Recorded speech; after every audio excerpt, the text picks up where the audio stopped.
Bonjour et bienvenue sur kesapo.com. Dans cette nouvelle vidéo, nous allons encore nous intéresser au chapitre de topologie. Cette vidéo, en fait, elle suit la vidéo sur les ouverts et les fermés, donc il est très important de cerner la notion d'adhérence et d'intérieur. Donc on verra ce que c'est que l'adhérence d'une partie et l'intérieur d'une partie, puis quelques propriétés très intéressantes concernant ces deux notions, et finalement un petit exemple et un exercice pour approfondir. On explique tout d'abord ce que c'est que l'intérieur d'une partie A. Donc on prend une partie A dans E, toujours un espace vectoriel muni d'une norme qu'on notera toujours comme ça, et non vide. Comme ça, on pourra toujours prendre cette partie dans E.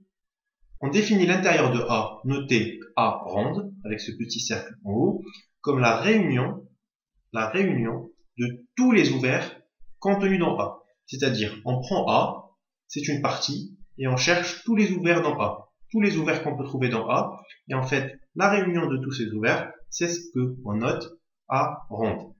Tout simplement, A ronde, c'est le plus grand ouvert, parce que la réunion d'ouverts, ça implique trivialement que ça sera le plus grand. C'est le plus grand ouvert contenu dans A, c'est-à-dire inclus dans A. C'est une notion très importante, je vous l'explique avec des quantificateurs et avec un schéma.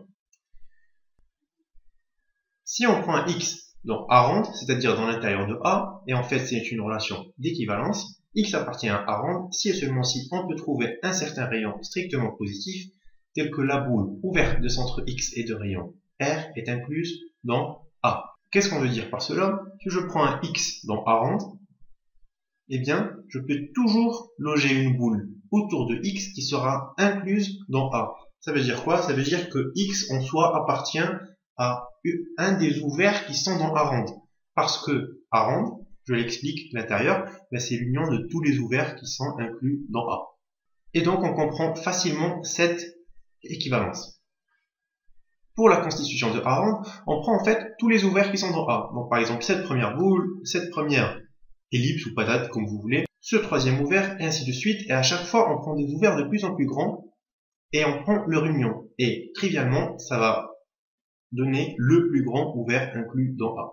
C'est une notion pas très facile à cerner, donc je vous invite à bien comprendre cette équivalence, parce que c'est avec ça qu'on va montrer que certains ensembles sont l'intérieur d'autres ensembles. Quant à la notion d'adhérence, si on a bien compris ce que c'est que l'intérieur, ça ne devrait pas poser de problème. L'adhérence d'une partie A incluse dans E, notée A bar, est l'intersection, et non pas la réunion, de tous les fermés contenant A, c'est-à-dire que A doit être incluse dans ces fermés. On prend une partie A, et à chaque fois, on prend des fermés de plus en plus petits, mais contenant A. Et quand on fait l'intersection, on retrouve l'adhérence de A. On peut facilement comprendre donc que A bar, ou l'adhérence de A, c'est le plus petit fermé contenant A.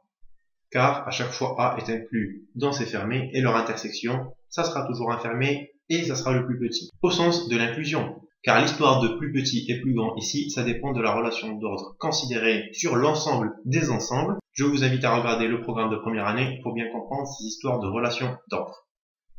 Avec des quantificateurs toujours, si on prend un élément x appartenant à l'adhérence d'une partie A, et c'est toujours une relation d'équivalence, si et seulement si, pour tout rayon, c'est-à-dire pour toute boule centrée en x et de rayon R, toutes ces boules intersectent A. C'est-à-dire pour toutes ces boules, cette intersection est différente de 0. On prend donc une partie A, un élément x appartenant à l'adhérence, soit à l'intérieur, soit à l'adhérence pas forcément inclus dans A, et toutes les boules, elles vont forcément intersecter A. Et comment on construit cette adhérence? On prend tous les fermés qui sont supérieurs à A ou contenant A, et à chaque fois on rétrécit ces fermés. Et leur intersection, ça sera le plus petit au sens de l'inclusion, et ça représentera l'adhérence d'une partie A. Et on arrive à la troisième notion évidente qui découle des deux premières. Qu'est-ce que c'est que la frontière? Si on prend une partie A, la frontière, c'est son adhérence moins son intérieur. C'est-à-dire notre définition intuitive de la frontière, c'est exactement ça. Ou la bordure. Mais topologiquement, on dit frontière. On aboutit à quelques propriétés très intéressantes et qui sont facilement compréhensibles. Premièrement, l'intérieur de A est bien inclus dans A, tout simplement parce que tous les ouverts qui constituent cet intérieur, chacun est inclus dans A, donc toute l'union sera aussi incluse dans A. Puis que A est inclus dans son adhérence. Trivialement, A est inclus dans n'importe quel fermé qui est en fait une intersection de tous les fermés de cette adhérence.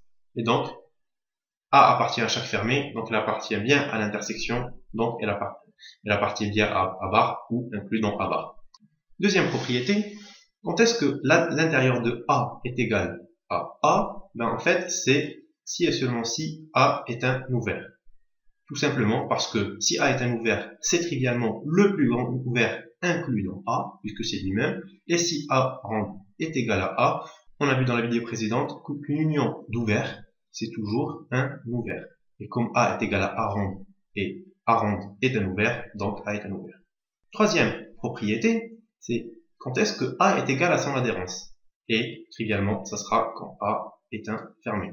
Tout simplement, parce que si A est un fermé, alors il est évidemment le plus petit fermé contenant A.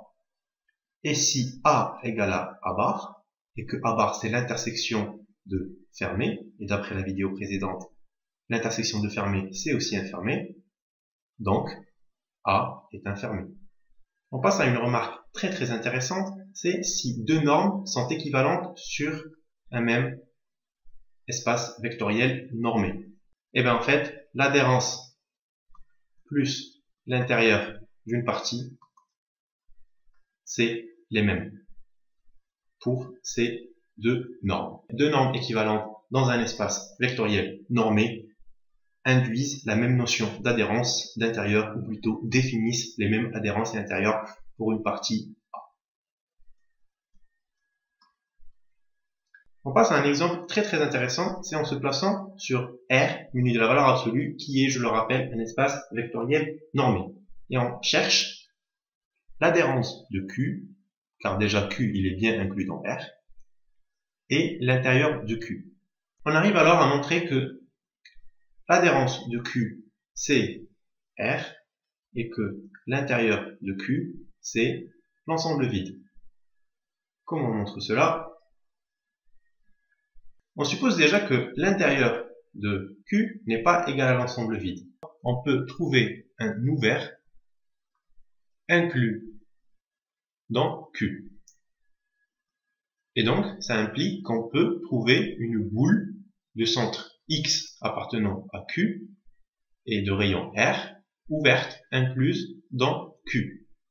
Ça implique quoi? Ça implique que pour tout Y appartenant à cette boule, Y appartient à Q. Or, ce n'est pas possible, car une boule de centre X et de rayon R sur R muni de la valeur absolue, c'est en fait un intervalle. X moins R et X plus R. Et ceci est faux, parce que on pourra toujours trouver un irrationnel ici, et je vous laisse le soin de le démontrer, c'est tout simplement la densité des irrationnels dans les réels. Maintenant, pour montrer que l'adhérence de Q est égale à R, c'est évident et on se base sur la relation par des quantificateurs qu'on a montré auparavant. Il faut donc montrer que R est inclus dans Q bar. Et donc que pour tout X appartenant à R, X appartient à Q bar. Et on sait que X appartient à Q bar si et seulement si, pour tout rayon supérieur à 0, la boule de centre X et de rayon R intersectée Q n'est pas vide. Et c'est immédiat par densité de Q dans R. Et donc on a bien montré que l'intérieur de Q est bien égal à l'ensemble vide et que son adhérence est égale à R. C'est un exemple très important. Maintenant je vous propose un exercice à chercher, c'est de montrer que l'adhérence d'une boule ouverte, c'est la boule fermée. Et que l'intérieur d'une boule fermée, c'est la boule ouverte. Et que c'est évident que la frontière d'une boule quelconque fermée ou ouverte, c'est la sphère de centre A et de rayon R. Merci d'avoir suivi notre vidéo. Ces idées d'intérieur et d'adhérence sont essentielles après la notion d'ouvert et de fermé. Pour plus d'informations ou si vous avez des commentaires et des questions, je suis toujours joignable à cette adresse mail. Merci et bonne journée.